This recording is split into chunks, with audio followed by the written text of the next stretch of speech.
Hi, இன்னைக்கு Baakiyalakshmi kitchen விளாக்ல chicken குழம்பு பார்க்க போறோம். பாருங்க, நான் எல்லாத்தையும் ஐட்டம்லாம் எடுத்து வச்சிருக்கேன். தாளிக்கிறதுக்கு சின்ன வெங்காயம் 10, தக்காளி, கறிவேப்பிலை, கொத்தமல்லி, அதே தாளிக்கிறதுக்கு சீரகம் 1 ஸ்பூன், சோம்பு, லவங்கம், பட்டை எடுத்து வச்சிருக்கேன். வீட்டு மிளகா பொடி 1.5 ஸ்பூன் எடுத்து வச்சிருக்கேன். கரம் மசாலா, சிக்கன் மசாலா எடுத்து வச்சிருக்கேன் 1 ஸ்பூன், மஞ்சள் பொடி 1 ஸ்பூன் எடுத்து வச்சிருக்கேன். காஷ்மீர் சில்லி ஒரு அரை ஸ்பூன் எடுத்து வச்சிருக்கேன். சிக்கனை நல்லா கழுவி எடுத்து வச்சிருக்கேன். இது அரைக்கிறதுக்கு இஞ்சி பூண்டு பேஸ்ட், ஒரு 3 பச்சை மிளகாய், 2 தக்காளி, ஒரு சின்ன வெங்காயம். இதை அரைச்சுக்கிட்டு வந்துடலாம். பேஸ்டா அரைச்சுன்னு வந்தா குழம்பு கொஞ்சம் திக்கா இருக்கும். இப்ப இது பேஸ்டா அரைச்சுக்கிட்டு வந்துடலாம். மிக்சியில போட்டு நான் அரைச்சு எடுத்துன்னு வந்துடுறேன். பாருங்க, இது நல்லா பேஸ்டா அரைச்சிட்டேன். இப்ப தாளிச்சுக்கலாம் சிக்கனை. இப்ப கேஸ் ஆன் பண்ணி ஒரு குக்கரை வச்சிருக்கேன். அகலமான ஒரு குக்கரை வச்சிருக்கேன். இது நல்லா சூடாகட்டும். இப்ப சிக்கன் தாளிக்க நான் ஒரு 100 எண்ணெய் விடுறேன். இப்ப எண்ணெய் சூடாயிடுச்சு. தாளிக்கிறதுக்கு சோம்பு, சீரகம், பட்டை, லவங்கம் இது எல்லாத்தையும் சேர்த்துறேன். இப்ப சின்ன வெங்காயம் ஒரு 10 வெங்காயம் கட் பண்ணி வச்சிருக்கேன், அதையும் சேர்த்துறேன். கூடவே கறிவேப்பிலையும் சேர்த்துறேன். இப்ப தக்காளி 1.5 தக்காளி இது சேர்த்துக்கிறேன். இதையும் நல்லா வதக்கிக்கலாம். நல்லா சுருளா வதக்கிட்டோம்னா மசாலா எல்லாம் போட்டு சிக்கன் போட்டுக்கலாம். பிரிஞ்சி இலை போட மறந்துட்டேன், அதையும் போட்டுறேன்.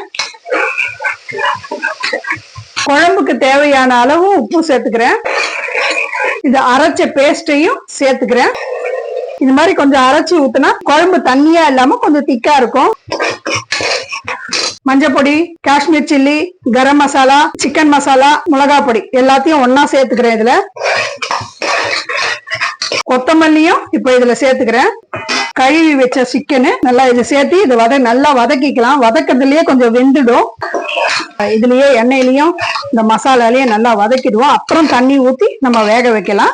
இது 1/2 கிலோ சிக்கன், இங்க 3 பேருக்கு. இந்த குழம்பு இது நல்லா வதங்கிடுச்சு. இப்ப தண்ணி ஊத்தி நம்ம குக்கர்ல ஒரு 2 விசில் விட்டு எடுத்துக்குவோம். நான் மிக்சியை கழுவி அதுலயே 2 டம்ளர் தண்ணி ஊத்திருக்கேன். இது உப்பு பார்த்து கரெக்டா இருக்கு, காரமும் கரெக்டா இருக்கு. இதை மூடி போட்டு மூடிடுறேன். வெயிட்டர் போட்டுறேன். 2 விசில் வந்த உடனே கேஸ் ஆஃப் பண்ணிட்டு குக்கர் ஆறுன அப்புறம் நம்ம திறந்து பார்க்கலாம் வெந்ததான்னு. சிம்ல வச்சு ஒரு விசில் வந்த உடனே நம்ம ஆஃப் பண்ணிக்கலாம். இப்போ 3 விசில் வந்துடுச்சு. 2 விசில் ஆன்லயும், 1 விசில் சிம்லயும் வந்துடுச்சு. ஆஃப் பண்ணிக்கலாம். ஆறுன அப்புறம் நான் ஓபன் பண்ணி பார்த்து வெந்துடுச்சான்னு பார்க்கலாம். குக்கர் ஆறிடுச்சு. வெயிட்டர் எடுத்துடலாம். சிக்கன் நல்லா வெந்துருச்சு. இது கொஞ்சம் இப்படி தண்ணியா இருக்கிறதால கொஞ்சம் கொதிக்க வச்சோம்னா நல்லா கொஞ்சம் திக்காயிடும். நான் கேஸ் ஆன் பண்ணிட்டு கொஞ்சம் வச்சுட்டேன். ஆகட்டும், ரொம்ப தண்ணியா இருக்க வேணாம். குழம்பு ரெடி ஆயிடுச்சு. இந்த அளவுக்கு போதும். இது ஆறுனா திக்காயிடும். இப்போ இறக்கி வச்சு பவுல்ல இந்த தவால நம்ம முட்டை வறுத்துக்கலாம். மிளகாத்தூள், மஞ்சத்தூள், உப்பு இதெல்லாம் போட்டு நானு கரைச்சி வச்சிருக்கேன் ஒரு 1/2 டம்ளர் தண்ணியில. இதை இதோட சேர்த்துக்கலாம். 2 ஸ்பூன் எண்ணெய் விடுறேன். திருப்பியும் இதனோட சேர்ந்து சிக்கன் குழம்ப கொஞ்சம் இதுல ஆட் பண்ணிக்கலாம். சிக்கன் குழம்பு இது மாதிரி முட்டையை வறுத்து பாருங்க, ரொம்ப நல்லா இருக்கும். இதுல கறிவேப்பிலையும் சேர்த்துக்கிறேன் பாருங்க.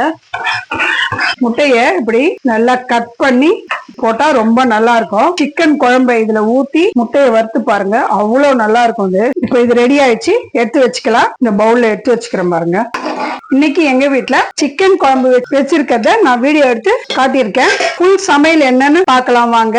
வெள்ளை சாதம், சிக்கன் குழம்பு, சிக்கன் குழம்புக்கு களி வச்சிருக்கேன். முட்டை வறுவல் பண்ணிருக்கேன் பாருங்க, அதுவும் இதுல வைக்கிறேன். சண்டே சமையல். இந்த வீடியோ உங்களுக்கு பிடிச்சிருந்தா பாக்கியலட்சுமி கிச்சன் விளாக்கு லைக் பண்ணுங்க, ஷேர் பண்ணுங்க, கமெண்ட் பண்ணுங்க, சப்ஸ்கிரைப் பண்ணுங்க. பாய். வாங்க சாப்பிடலாம்.